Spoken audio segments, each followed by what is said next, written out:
Bapak Ibu, kalau usia sudah di atas 50 tahun, tidur bukan lagi sekedar memejamkan mata. Tidur adalah obat alami. Tidur adalah penentu umur panjang. Dan tidur adalah penjaga otak, jantung, serta gula darah. Masalahnya banyak lansia merasa sudah rebahan lama, tapi mata tetap terbuka. Atau tertidur, namun terbangun jam 1, jam 2, jam 3 pagi, lalu sulit tidur kembali. Kalau Bapak Ibu sedang mengalami ini, video ini bukan video biasa. Karena hari ini saya akan membahas 9 sayur yang wajib dikonsumsi berurutan setiap hari, yang terbukti membantu tidur lebih nyenyak, tidur lebih dalam, bangun pagi badan lebih segar, dan kualitas hidup lansia meningkat signifikan. Sebelum lanjut, tolong lakukan 3 hal sederhana ini dulu. Klik like. Karena dengan 1 klik saja, algoritma akan membantu lebih banyak lansia lain mendapatkan informasi penting ini. Subscribe, supaya setiap hari Bapak Ibu dapat panduan kesehatan yang aman, masuk akal, dan sesuai usia. Dan tulis di kolom komentar, usia Bapak Ibu berapa, dan berasal dari daerah mana. Kenapa ini penting? Karena dari komentar itulah, kami tahu konten apa yang paling dibutuhkan lansia Indonesia. Sekarang dengarkan baik-baik, tonton sampai akhir, karena di bagian akhir nanti ada kabar gembira untuk Bapak Ibu yang selama ini bergantung pada obat tidur, sering gelisah malam hari, atau punya riwayat tekanan darah dan gula darah tinggi. Dan satu hal lagi, sayur-sayur ini tidak mahal, mudah didapat di pasar, dan bukan mitos.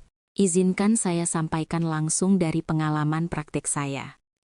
Saya Dr. Kaifan pernah menangani seorang pasien bernama Ibu Rena usia 59 tahun asal Surabaya. Ibu Rena keluhan yang sangat sering saya temui pada usia di atas 50 tahun. Bukan nyeri hebat, bukan penyakit berat. Keluhannya terdengar sederhana tetapi dampaknya besar. Saya susah tidur, Dok. Bukan hanya sulit memulai tidur, tetapi ketika sudah tertidur, Ibu Rena sering terbangun di tengah malam dan setelah itu sulit sekali memejamkan mata kembali. Akibatnya mulai terasa di siang hari. Tubuh cepat lelah, kepala terasa berat, emosi mudah naik, dan yang paling mengkhawatirkan kualitas hidupnya mulai menurun. Ibu Rena mengaku sudah mencoba beberapa cara. Minum teh herbal, mengurangi kopi, bahkan sesekali mengandalkan obat tidur. Tidurnya memang jadi lebih cepat, tapi bangun paginya tidak segar. Justru terasa lemas dan pusing. Saat saya tanyakan pola makannya, terutama konsumsi sayur harian, jawabannya jujur dan sering saya dengar. Jarang, Dok, kalau sempat saja. Di titik itu saya tahu masalah tidurnya bukan hanya karena usia, tetapi karena tubuh kekurangan nutrisi penenang alami yang seharusnya didapat setiap hari. Saya tidak langsung menambah obat. Saya justru mengubah pendekatan. Saya susun pola konsumsi 9 jenis sayur. Dikonsumsi berurutan setiap hari dengan tujuan menenangkan sistem syaraf, membantu kerja hormon tidur alami, mengurangi peradangan ringan yang sering terjadi pada lansia. Perubahannya tidak instan, tetapi nyata dan konsisten. Minggu pertama, Ibu Rena mulai merasa lebih mudah mengantuk secara alami. Minggu kedua, frekuensi terbangun di tengah malam mulai berkurang. Minggu ketiga, Ibu Rena menyampaikan satu kalimat yang sangat berarti bagi saya sebagai dokter. Dok, saya sekarang bangun pagi rasanya lebih ringan. Itu adalah tanda penting. Tidurnya bukan hanya lebih lama, tetapi lebih berkualitas. Bapak Ibu, dengarkan baik-baik bagian ini. Karena banyak lansia gagal tidur nyenyak, bukan karena pikirannya terlalu berat, bukan pula karena usia semata, tetapi karena sistem syarafnya tidak pernah benar-benar tenang. Dan inilah kesalahan yang paling sering terjadi. Fokus mencari obat tidur, padahal yang dibutuhkan tubuh adalah nutrisi penenang alami. Saya akan mulai dari sayur pertama yang selalu saya jadikan fondasi. Sayur pertama, bayam. Ya, bayam. Sayur yang terlihat sederhana, murah, mudah didapat, dan justru karena itu sering diremehkan. Padahal untuk kualitas tidur lansia, bayam adalah kunci awal yang sangat penting. Kenapa bayam harus jadi urutan pertama? Bayam mengandung magnesium alami dalam jumlah tinggi.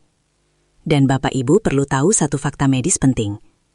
Kekurangan magnesium adalah salah satu penyebab utama sulit tidur pada lansia. Seiring bertambahnya usia, penyerapan magnesium di usus menurun. Simpanan magnesium dalam tubuh berkurang. Kebutuhan sistem syaraf justru meningkat. Akibatnya otot sulit rileks, syaraf mudah tegang. Pikiran terasa aktif meski badan lelah. Magnesium bekerja sebagai rem alami sistem syaraf. Ia membantu menurunkan aktivitas syaraf berlebih, mengendorkan otot, membantu produksi melatonin. Tanpa magnesium cukup, tubuh tidak siap masuk ke fase tidur dalam. Beberapa jurnal medis menyebutkan lansia dengan asupan magnesium cukup memiliki kualitas tidur lebih baik, termasuk durasi tidur yang lebih panjang dan lebih jarang terbangun malam hari. Magnesium terbukti membantu menurunkan hormon stres kortisol yang sering meningkat pada malam hari pada usia lanjut. Konsumsi sayuran hijau seperti bayam berhubungan dengan peningkatan gelombang tidur dalam, deep sleep, yang sangat penting untuk pemulihan otak dan jantung. Ini bukan mitos, ini mekanisme tubuh. Disinilah banyak yang keliru. Bayam bukan untuk dimakan terlalu malam dalam jumlah besar, digoreng dicampur santan berat. Cara seperti itu justru membebani pencernaan, memicu asam lambung, membuat tidur semakin tidak nyaman. Bayam terbaik untuk tidur lansia adalah direbus ringan, ditumis tipis tanpa minyak berlebihan, dikonsumsi siang atau sore hari. Kenapa bukan malam? Karena tujuan bayam bukan membuat mengantuk seketika, tetapi menyiapkan syaraf dari siang hari agar malam datang dengan rasa kantuk alami. Dalam pola yang saya susun, bayam selalu menjadi hari pertama. Saya minta Ibu Rena makan bayam setiap hari dalam porsi sedang, tidak dicampur bahan berat. Yang terjadi menarik, di minggu pertama belum langsung tidur nyenyak. Tapi Ibu Rena berkata, "Dok, badan saya sore hari rasanya lebih tenang." Itu tanda awal yang sangat baik. Karena sebelum tidur membaik, yang harus membaik lebih dulu adalah ketenangan sistem syaraf. Tidur yang berkualitas selalu diawali dari siang yang stabil. Kenapa? Urutan sangat penting. Bayam tidak bekerja sendirian. Ia adalah pembuka jalan. Bayam mengisi kembali magnesium, menenangkan syaraf, membuat tubuh lebih responsif. Setelah itu, barulah sayur berikutnya bisa bekerja maksimal. Kalau bayam dilewati, sayur berikutnya sering tidak terasa efeknya. Itulah sebabnya saya selalu tekankan berurutan, bukan asal banyak. Bapak, Ibu, dengarkan ini pelan-pelan. Kalau selama ini tidur terasa berat, bukan berarti tubuh sudah rusak. Seringkali tubuh hanya kekurangan bahan baku yang tepat. Dan kabar baiknya, tubuh lansia masih sangat responsif terhadap nutrisi alami, selama diberikan dengan cara yang benar. Bayam mungkin terlihat kecil, tapi efeknya besar kalau ditempatkan di urutan yang tepat. Setelah sistem syaraf mulai tenang, langkah berikutnya adalah menjaga kestabilan gula darah di malam hari. Karena banyak lansia terbangun bukan karena pikiran, melainkan karena gula darah yang naik turun saat tidur. Dan disitulah peran sayur kedua menjadi sangat penting. Sayur ini bekerja diam-diam. Tapi efeknya sering membuat lansia berkata, "Kok saya jarang kebangun malam sekarang?" Tetap di sini, karena bagian berikutnya akan membuka alasan tersembunyi kenapa tidur Bapak Ibu sering terputus tanpa disadari. Bapak Ibu, banyak lansia tidak sadar satu hal penting ini. Tidur terbangun di tengah malam bukan selalu karena pikiran, bukan pula karena ingin buang air kecil semata. Seringkali penyebabnya adalah sesuatu yang diam-diam bekerja di dalam darah. Ya, gula darah yang naik dan turun saat malam hari. Inilah alasan kenapa banyak lansia terbangun jam 1-3 pagi. Jantung berdebar tiba-tiba, tubuh terasa panas atau berkeringat lalu sulit tidur kembali. Padahal sebelumnya merasa baik-baik saja.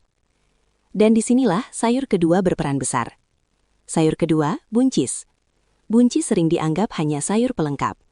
Padahal, bagi lansia, buncis adalah penjaga kestabilan gula darah alami yang sangat berpengaruh pada kualitas tidur. Buncis bekerja perlahan tanpa membuat gula darah naik drastis dan tanpa membebani pankreas. Kenapa gula darah sangat berhubungan dengan tidur? Saat malam hari, tubuh seharusnya masuk mode istirahat. Namun, jika gula darah turun terlalu rendah atau naik terlalu tinggi, maka tubuh akan menganggap itu sebagai ancaman. Akibatnya, tubuh melepaskan hormon stres, adrenalin, kortisol. Inilah yang membuat lansia tiba-tiba terbangun, jantung berdebar, pikiran mendadak aktif. Bukan karena tidak ngantuk, tetapi karena tubuh sedang panik secara biologis. Buncis memiliki kombinasi yang sangat ideal. Serat larut, indeks glikemik rendah, karbohidrat kompleks, mineral penyeimbang metabolisme. Serat dalam buncis membantu memperlambat penyerapan gula, menjaga kadar gula darah tetap stabil, mencegah lonjakan insulin. Efeknya terasa saat malam hari, meski buncis dikonsumsi siang atau sore. Dan inilah kuncinya. Tidur yang nyenyak selalu dimulai dari gula darah yang stabil. Beberapa temuan medis menunjukkan lansia dengan kadar gula darah yang lebih stabil memiliki durasi tidur lebih panjang dan lebih jarang terbangun malam. Pola makan tinggi serat sayur terbukti menurunkan fluktuasi gula darah malam hari. Serat juga membantu meningkatkan sensitivitas insulin yang sangat penting pada usia di atas 50 tahun, bahkan pada lansia yang tidak didiagnosis diabetes. Artinya, meskipun Bapak Ibu merasa tidak punya gula, fluktuasi ringan tetap bisa mengganggu tidur tanpa disadari. Kesalahan umum saat konsumsi buncis. Banyak yang salah cara sehingga manfaatnya hilang. Buncis tidak ideal jika dimasak terlalu lembek, dicampur gula atau saus manis, atau digoreng tepung. Cara terbaik untuk lansia, direbus sebentar, tekstur masih renyah, ditumis ringan dengan sedikit minyak, dan dikonsumsi siang atau sore hari. Kenapa bukan malam? Karena buncis bekerja sebagai penyangga, bukan sebagai pemicu kantuk instan. Ia menjaga tubuh tetap stabil hingga pagi. Setelah sistem saras Ibu Rena mulai tenang dengan konsumsi bayam secara rutin, saya menambahkan buncis dalam urutan berikutnya. Hasilnya terasa jelas. Ibu Rena berkata, "Dok, saya sekarang jarang kebangun jam 5 pagi. Itu bukan kebetulan. Karena jam 4 sampai jam 6 pagi adalah waktu di mana gangguan gula darah paling sering muncul pada lansia. Dengan gula darah yang lebih stabil, tidur menjadi lebih utuh, bukan sekedar panjang. Bayam menenangkan saraf. Buncis menstabilkan gula darah.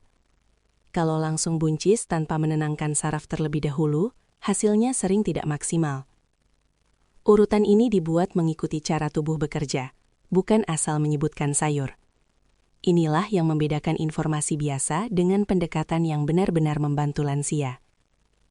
Banyak lansia menyalahkan usia, menyalahkan pikiran, menyalahkan diri sendiri.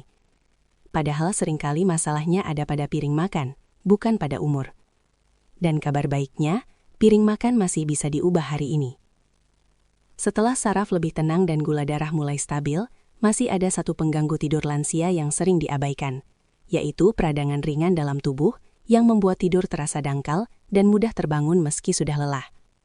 Dan disitulah sayur ketiga memainkan peran penting. Sayur ini membantu tubuh masuk ke fase tidur yang lebih dalam dan memulihkan. Tetap di sini karena bagian berikutnya sering membuat lansia berkata, "Pantas saja saya tidur tapi tetap capek." Bapak, Ibu, kalau selama ini merasa sudah tidur cukup lama, tapi bangun tetap capek, badan terasa berat, sendi kaku, kepala seperti belum benar-benar istirahat, maka boleh jadi masalahnya bukan durasi tidur, melainkan kedalaman tidur. Dan penyebab paling sering dari tidur yang dangkal pada lansia adalah satu hal yang sering tidak terasa, peradangan ringan di dalam tubuh. Peradangan ini tidak selalu menimbulkan nyeri hebat, tapi cukup untuk membuat tubuh tidak bisa masuk ke tidur pemulihan. Disinilah sayur ketiga bekerja. Sayur ketiga, brokoli. Brokoli bukan sekadar sayur hijau biasa. Untuk lansia, brokoli adalah peredam peradangan alami yang sangat berpengaruh pada kualitas tidur. Tidur yang benar-benar memulihkan tidak mungkin terjadi jika tubuh masih berada dalam kondisi siaga. Dan peradangan ringan membuat tubuh selalu siaga tanpa disadari. Seiring bertambahnya usia, peradangan tingkat rendah cenderung meningkat. Proses pemulihan sel melambat. Hormon tidur bekerja kurang optimal. Akibatnya, tidur menjadi dangkal, mudah terbangun, mimpi berlebihan, bangun pagi terasa tidak segar. Inilah yang sering membuat lansia berkata, "Saya tidur tapi rasanya tidak istirahat." Bukan karena kurang tidur, tapi karena tubuh tidak sempat memperbaiki diri saat tidur. Kenapa brokoli sangat penting di tahap ini? Brokoli mengandung sulforafen, vitamin C, antioksidan kuat, senyawa antiinflamasi alami. Sulforafen dikenal mampu menurunkan peradangan sistemik, membantu proses detoksifikasi sel, menenangkan respons stres tubuh. Saat peradangan menurun, tubuh lebih mudah masuk ke fase deep sleep, yaitu fase tidur yang paling penting untuk pemulihan otak, kesehatan jantung, kestabilan hormon, daya tahan tubuh. Beberapa temuan medis menunjukkan peradangan kronis tingkat rendah berhubungan erat dengan kualitas tidur buruk pada lansia. Konsumsi sayuran krusifer seperti brokoli membantu menurunkan marker peradangan dalam tubuh. Penurunan peradangan berhubungan dengan peningkatan kualitas tidur dalam, bukan sekedar lama tidur. Artinya, tidur yang pulas bukan soal cepat terlelap, tetapi soal tubuh merasa aman untuk memperbaiki diri. Kesalahan umum saat mengonsumsi brokoli. Banyak manfaat brokoli hilang karena cara memasak yang keliru. Brokoli tidak ideal jika rebus terlalu lama sampai lembek. Dimasak dengan santan berat, digoreng kering. Cara terbaik untuk lansia dikukus singkat, ditumis ringan, tekstur masih sedikit renyah. Kenapa? Karena sulforafen rusak oleh panas berlebihan. Padahal senyawa inilah yang berperan besar dalam meredam peradangan.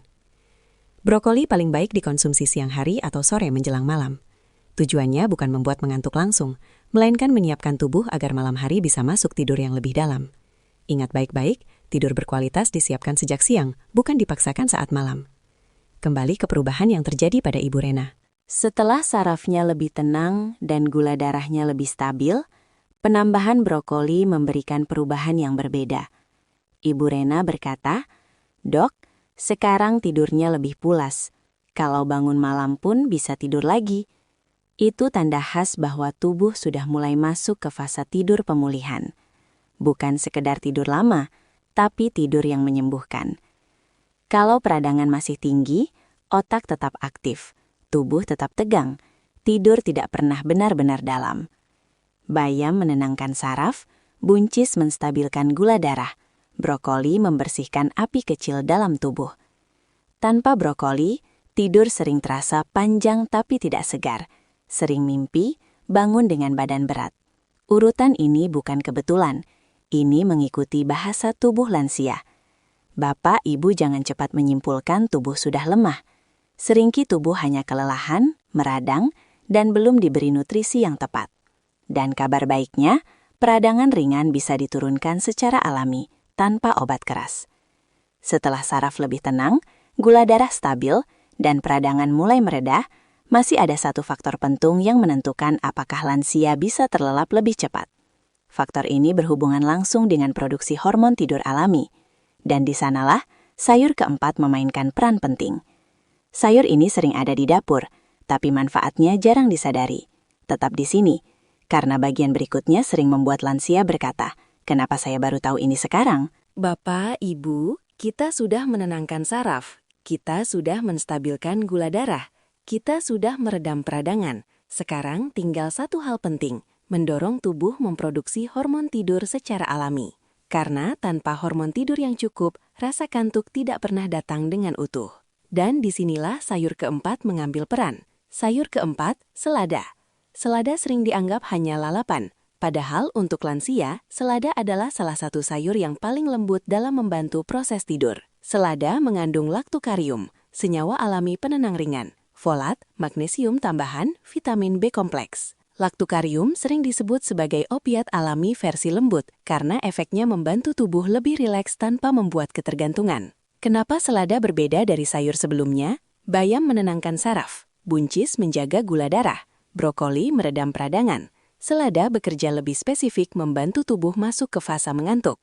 Banyak lansia berkata, "Saya capek tapi tidak mengantuk." Itu tanda hormon tidur seperti melatonin tidak diproduksi optimal. Dan produksi melatonin sangat dipengaruhi oleh ketenangan saraf, kestabilan gula darah, dan ketersediaan nutrisi pendukung. Selada menjadi pengantar terakhir sebelum tubuh benar-benar siap tidur. Penelitian menunjukkan sayuran hijau tinggi folat berhubungan dengan kualitas tidur lebih baik. Kekurangan folat pada lansia dikaitkan dengan gangguan tidur dan suasana hati. Senyawa alami pada selada memiliki efek relaksasi ringan pada sistem saraf. Selain itu, konsumsi sayuran rendah kalori dan tinggi air seperti selada membantu meringankan kerja pencernaan malam hari, mencegah rasa begah, menjaga hidrasi tanpa membebani ginjal. Semua ini berkontribusi pada tidur yang lebih nyaman. Selada paling baik dikonsumsi sore menjelang malam sebagai lalapan segar, atau dibuat salad sederhana tanpa saus manis berlebihan.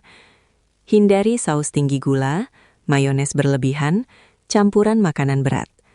Karena tujuan kita adalah membuat tubuh ringan, bukan kenyang berlebihan. Urutan 4 sayur pertama yang sudah kita bahas. 1. Bayam menenangkan saraf. 2. Buncis menstabilkan gula darah. 3. Brokoli meredam peradangan. 4. Selada mendorong hormon tidur alami. Inilah fondasi awal dari 9 sayur yang saya susun. Dan Bapak Ibu mungkin mulai menyadari sesuatu. Selama ini, masalah tidur bukan semata usia, bukan semata pikiran, tetapi karena tubuh tidak dipersiapkan dengan benar sejak siang hari. Kabar baiknya adalah ini, tidur lansia masih bisa diperbaiki secara alami, bahkan pada usia mendekati 60, 70, atau lebih. Tubuh memiliki kemampuan beradaptasi selama nutrisi tepat, konsisten, dan tidak berlebihan. Banyak pasien yang awalnya tergantung obat tidur, sering gelisah malam, bangun tidak segar, mulai merasakan perubahan dalam 2-4 minggu. Bukan sulap, bukan janji instan, tetapi perubahan biologis yang nyata. Bapak, Ibu, tidur nyenyak itu bukan kemewahan, itu hak tubuh. Dan usia bukan alasan untuk menyerah pada kualitas hidup. Kalau selama ini malam terasa panjang dan melelahkan, mungkin tubuh hanya sedang meminta satu hal sederhana, pola makan yang benar. Dan kita baru membahas 4 dari 9 sayur penting. Masih ada beberapa sayur lagi yang berperan pada kesehatan usus, kestabilan tekanan darah, dan produksi hormon bahagia. Semua itu saling terhubung dengan kualitas tidur. Kalau Bapak Ibu merasa bagian ini bermanfaat, jangan ragu untuk tekan like agar lebih banyak lansia Indonesia mendapatkan edukasi yang aman dan masuk akal. Tuliskan juga di komentar usia berapa sekarang dan dari daerah mana. Saya ingin tahu siapa saja yang serius ingin memperbaiki kualitas tidurnya. Dan jika ingin mengetahui 5 sayur berikutnya yang melengkapi pola ini, pastikan sudah subscribe agar tidak ketinggalan pembahasan selanjutnya. Karena tidur yang berkualitas bukan soal keberuntungan, tetapi soal pengetahuan dan konsistensi kecil setiap hari. Semoga malam nanti menjadi malam yang lebih tenang.